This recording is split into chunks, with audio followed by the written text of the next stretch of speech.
पहले ही मरे हुए लोग हैं और मर जाएंगे। ऐसा ना हो मेरी मोटिवेशन से आप समझे पैसा बहुत गरीब लोग हैं, मुल्क का बेड़ा गर्क हो रहा है। लोगों के पास पैसा आएगा तो मुल्क को भी फायदा होगा। पैसा कोशिश करो डॉलर में कमाओ। पाकिस्तानी करेंसी में पैसा कमाने का ज़कात देनी चाहिए ऐसे आदमी को जो यानी करेंसी में पैसा कमा रहा है। तो पैसा कमाओ डॉलर में। हम तो लोगों को तरजीह देते हैं बाहर से पैसा लेकर आओ। तभी मैं लोगों को कहता हूं यूट्यूब चैनल बनाओ, व्लॉगिंग करो, कुछ भी करो। अभी तो मेरा इवेंट तो इस्लामाबाद में यही तो तरजीह देने के लिए था कि ये जो यूट्यूब है ना बेहतरीन, जो यूट्यूब की अर्निंग के जो हराम होने के लोग कहते हैं ना हराम है, उसको तो मैं कई दफा दलाल दे चुका हूं। लोग कहते हैं एहतियात वाले पहलू पर अमल करें, अगर हलाल हराम में बेहतर। भाई एहतियात वाले पहलू पर अगर आप अमल करें तो दूसरी एहतियात छूट रही है। अब ये जो यूट्यूब है, सोशल मीडिया है, ये रेमिडेंस लाने का एक बहुत बड़ा जरिया है। अगर आप इसी को हराम करार दे दिया, एक तो खालिस हराम है, वो तो कभी भी हलाल नहीं हो सकता, लेकिन अगर गुंजाइश का पहलू निकल रहा है तो लोगों को देना चाहिए। इसलिए कि रेमिडेंस जितना ज्यादा मुल्क में भी आएगा वो यूट्यूब फेसबुक के जरिए आएगा, जितना इसके जरिए आ रहा है किसी और जरिए से नहीं आ रहा। उससे आपका मुल्क थोड़ा सा तो स्टेबल होगा ना, आपका कंट्री। इस पे लोग हमें कहते हैं असल में अपने चैनल है ना इसलिए यूट्यूब की अर्निंग हलाल है। जब हमारा चैनल नहीं था तब हमने यूट्यूब की अर्निंग को हलाल होने का फतवा दिया था 2014 में। उस वक्त हमें पता ही नहीं था यूट्यूब चैनल होता क्या है, पता तो अभी नहीं है क्योंकि अभी भी हमारा चैनल किसी और ने बनाया है। अगर फिर भी मैंने भी बनाया हो तो इसमें ये इल्जाम के चूंकि अपने चैनल मोनेटाइज हुए हैं, इस चक्कर में इन्होंने मुफ्तियों ने हलाल होने का फतवा दिया, तो ये बदगुमानी है। यानी मौलवियों को किसी हाल में जो अगर हम हराम होने का फतवा देते हैं ना तो पता है लोग क्या कहते हैं, अबे ये इनको तो क्या, इनकी तो चार्ज, इनके तो निकाह पड़ा के पैसे आ रहे हैं ना, इनको तो हदिये नजराने मिल रहे हैं, कौम जाए भाड़ में, इनको बस हलाल हराम की। तो वो लोग ये बातें करते हैं। हलाल होने का फतवा असल में अपने चैनल खुल गए हैं ना इन लोगों के, इसलिए ये कर रहे हैं। तो वही है मलामती फिरका है मौलवी तो किसी हाल में। और कुछ मौलवी ऐसे होते भी हैं, 2 नंबर भी होते हैं। तो ये मुझसे पूछ रहे हैं कि पैसा कमाने का तरीका, तो मेरे पास तो एक ही तरीका है, शादियां करो, बच्चे स्पीड से पैदा करो। जब जरूरत बढ़ेगी तो रिस्क के दरवाजे भी बढ़ जाएंगे, लेकिन ऐसा है नहीं। बच्चे भी स्पीड से पैदा करो, रिस्क कमाने की कोशिश भी करो। हमें तो बगैर कोशिश ही मिल रहा है, क्योंकि अब तजर्बे पहले मैं कर चुका हूँ, इन्वेस्टमेंट के डुबो चुका हूँ। फिर मुझे ताल्लुकात की बेस पे ऐसे ईमानदार ताजिर मिल गए कि उनके साथ जब इन्वेस्टमेंट किया तो वो ईमानदारी की बेस पे उन्होंने मुझे नफा देना शुरू किया। तो ये हर एक को ये फैसिलिटी मिलती नहीं है, समझते हो कि नहीं समझते? तो ईमानदार लोगों का मिलना बड़ा मुश्किल है। अब इंसान के ताल्लुकात बहुत बढ़ते हैं तो फिर ईमानदार लोग उसको लाखों में 2-4 मिल जाते हैं। अब आपको तो लाखों मिलेंगे नहीं तो 2-4 कहाँ से मिलेंगे उसमें? तो ये जो है ना पैसा कमाने का, उन लोगों से पूछो जो पैसा कमाने के तरीके जानते हैं। मेरी तो जिंदगी पैसे को लात मारने में गुजरी है, नहीं कमाने में गुजरी है। लोग ये सुन के हैरान होते हैं मौलवी साहब बातें कैसी कर रहे हैं। और ये कोई खुशी की बात नहीं है कि लात मारने में गुजरी, बेवकूफ़ी की है मैंने, लेकिन की है। ये कारोबार मैंने किया तो जानकर उसको ठप करने की कोशिश की। यानी मेरे पास कस्टमर जब आता था ना, 2007-8 की बात कर रहा हूँ, मेरा शहद का बिजनेस था। घर में शहद का स्टॉक पड़ा हुआ होता था। यहाँ बंदा आके कहता था जी कि जी 1 किलो आप बेरी का शहद, ये कैश अमाउंट दे रहा हूँ, आप ले आए जाके। मैं कहता ऊपर कौन जाए यार सीढ़ियाँ चढ़ के जाना पड़ेगा, लेकर आना पड़ेगा। तो मैं कहता था ऐसा करें आप कल आ जाएं, काइंडली आप कब आ जाएं। वजह उसकी ये थी कि मुझे ये था कि नाश्ता मैंने कर लिया, दोपहर खाना मैंने खा लिया, रात का खाना पड़ा हुआ है, मदरसे से इतनी तनख्वाह मिल रही है कि मेरा राशन पानी 2 घरों का हो जाता है। महीने के बाद कुछ नहीं बचता तो तनख्वाह आ जाती है। तो और अगर जामिया से तनख्वाह नहीं मिले, बाज़ दफ़ा वहाँ भी हालात ऐसे चलते रहते हैं 2-2 महीने, तो दुकान वाले से इतने ताल्लुकात हैं वो क्रेडिट पे दे देता है। जब 2 महीने बाद तनख्वाह मिलेगी तो 2 महीने के इकट्ठे पैसे निपटा देंगे उसको। तो ऐसे हमारे हिसाब किताब चल रहा था। तो मुझे ये था कि यार मुझे मेरी ख्वाहिश क्या है, घर प्रॉपर्टी तो मेरी ख्वाहिश नहीं है। एक घर मस्जिद ने दिया हुआ है, एक जामिया रशीद मुझे उसका रेंट देता है, मैं जामिया में टीचर हूँ, तो घर का रेंट, वो 2 बीवियाँ थी मेरी उस वक्त, तो एक का रेंट जामिया दे रहा है, गैस बिजली का बिल, और एक घर मुझे मस्जिद में इमामत है, तनख्वाह थोड़ी है लेकिन मुझे ये सहूलत है, उन्होंने घर दिया हुआ है। तो मुझे क्या जरूरत है पैसा, मेरी जो अपनी खोपड़ी थी वो ये थी। तो घर में आटा, दाल, गोश्त, अंडा जो जरूरत होती है, हर रोजाना गोश्त नहीं बनता था, हफ्ते में 1 दफा गोश्त बन जाता है, बहुत हफ्ते में। कीटो ड्रामा छोड़ दो, कीटो डाइट ये गरीबों के काम नहीं है। गरीब आदमी सब कुछ खा के भी ठीक रहता है, और अमीर आदमी रोजाना इंटरनेट पर सर्च कर रहा होता है क्या खाना है, फिर भी मर जाता है बहुत जल्दी। तो जाहिर हम अपनी कीटो भी खाएंगे तो अपनी हैसियत के हिसाब से खाएंगे ना। तो हफ्ते में 1 दिन हमारे गोश्त बनता था और 1 दिन कड़ी बनती थी, ओहो दाल चावल। 1 दिन वो हमारा सेटअप चल रहा था। सुबह मुझे पराठे, मैं नहीं छोड़ सकता तो अंडे पराठे मुझे हो जाते थे। तो मैं सोचता था यार मेरा तो गुजारा हो रहा है, बच्चों की स्कूल की हमने टेंशन ली नहीं, हमने कहा पैसे होंगे तो स्कूल पढ़ा देंगे, नहीं तो भाई होम स्कूलिंग घर में रहो, बस पढ़ो, जितना अम्मा को आता है वो पढ़ा देगी, जितना हमें आता है हम पढ़ा देंगे। तो अब इसके बाद मुझे जो मैं दिल की, मेरे जो दोस्त अहबाब है ना, उनसे आप ये पूछ सकते हैं, आप समझे मुझे शो मार रहे हैं, शो नहीं मार रहे हैं, मैं अपनी बुराई कर रहा हूँ। ये बुराई से कर रहा हूँ, ठीक नहीं है आप ऐसा ना करें कि हमारे अपना मिजाज हमेशा से ऐसे है। तो अब ये कि यार क्योंकि पढ़ ही नहीं रही सर पे ना, कोई जरूरत ही नहीं आ रही। जब पढ़ती है तो फिर आदमी कमाने की सोचता है, पढ़ ही नहीं रही सर के ऊपर। मेरी जरूरत थी पराठा।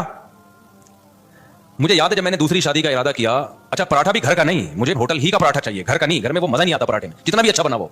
अभी मेरे साथ बैठ के पराठा खाओ तो तुम्हें पता है, लाहौर से बंदे आए उन्होंने पराठे बयान में बहुत करते हो। मैं उसको लेके होटल में मैंने नाश्ता करा, यार वाकई ऐसा पराठा आज तक मैंने नहीं खाया। तो वो बड़े पेट के लिए बहुत नुकसानदेह होते हैं, लेकिन ये ध्यान में रखिएगा, वो सफेद आटे के पराठे होते हैं, मजा बहुत है यार।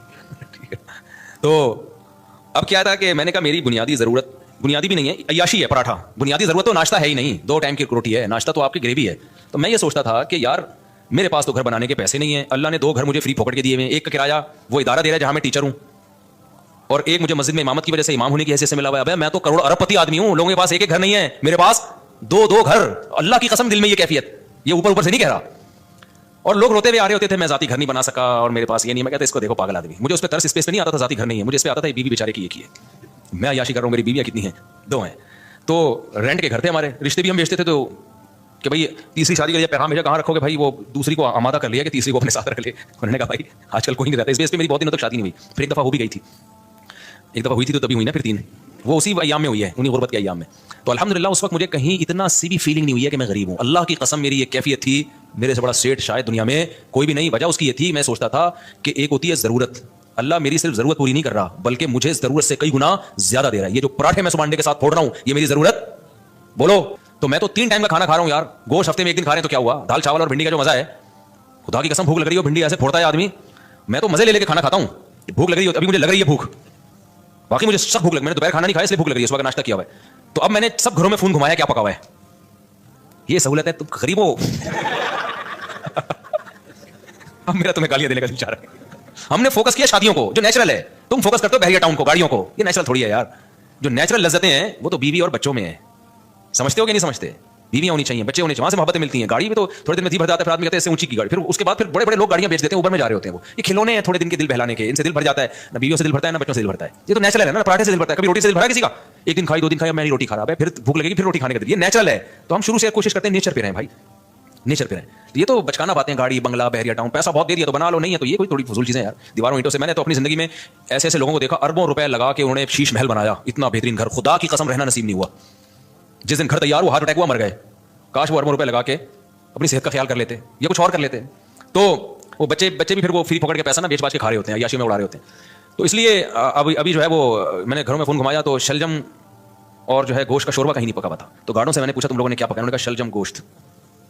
मैंने कहा हम आपके साथ खाना खाएंगे आज। शलजम गोश्त शोरबे वाला ताज़ा, सब मजा आता है यार, बड़े गोश्त में शलजम डाल दो, सब्जी डाल के पकाओ, बड़ा मजा। तो इतनी खुदा की कसम ये लजीज नेमत है, अल्लाह भूख लग रही हो, अचार हो, दाल चावल हो, कड़ी पत्ते वाली, आपको लग नहीं रही ना, इसलिए आपको मजा नहीं आ रहा। अभी समोसे खा के बैठे होगे आप चाय के साथ, जिसको भूख लग रही हो ना उसको ये मेरी बातों को वो एंजॉय करेगा। मुझे चूंकि लग रही है, बातों में मजा आता है। ये नेचुरल लज्जतें हैं, जिनको ये मिल रही है, बस वो अय्याशियों में है भाई।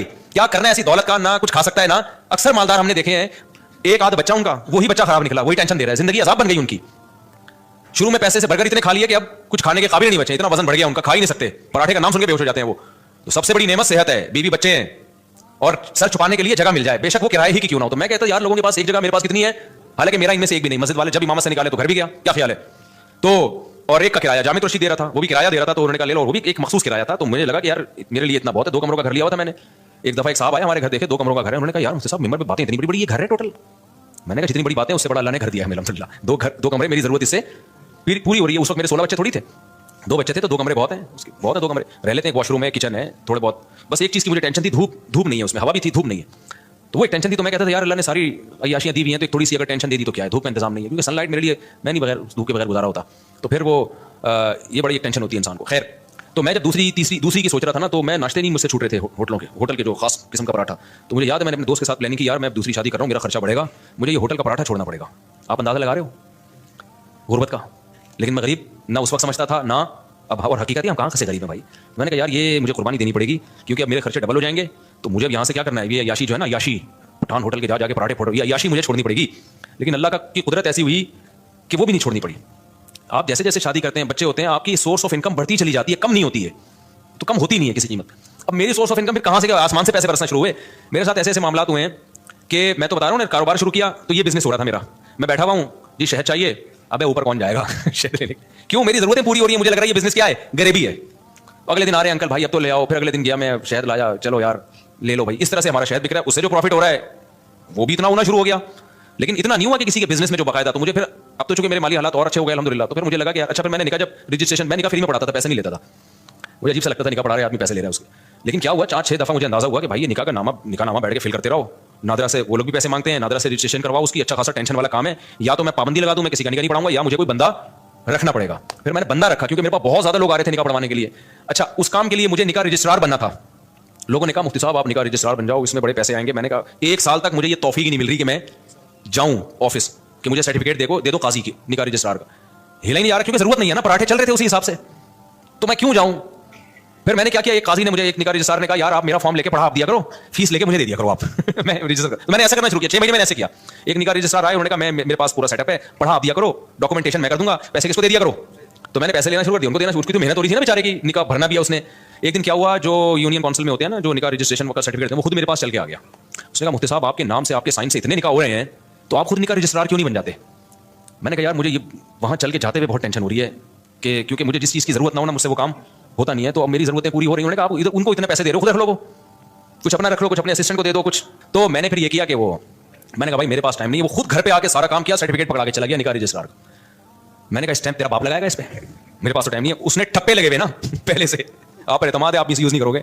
फिर मैंने एक असिस्टेंट रखा, मैंने कहा निकाह की सारी डॉक्यूमेंटेशन तेरे जिम्मे है, तो मैं फीस ले रहा हूँ उनको देने के लिए, फिर ज़ाहिर है मुझे भी बचती है। तो अब इतना भी इस्तेगना ठीक नहीं है ना, इतना भी शो मारना ठीक नहीं है कि जब कुछ हो ही नहीं रहा तो फिर जो रिस्क आ रहा है तो आने दो। फिर हमने उसकी फीस रख दी, हमने कहा ठीक है भाई इतना तेरा इतना टाइम तो लग रहा है ना। तो यहाँ जाके फिर ये वो इतने निकाह आने शुरू हो गए कि अंडे पराठों से हम थोड़ा आगे, हमने कहा फ्री पकड़ आ रहा है भाई। अच्छा खैर, फिर भी इतनी फीस नहीं है जितनी लोग ले रहे हैं।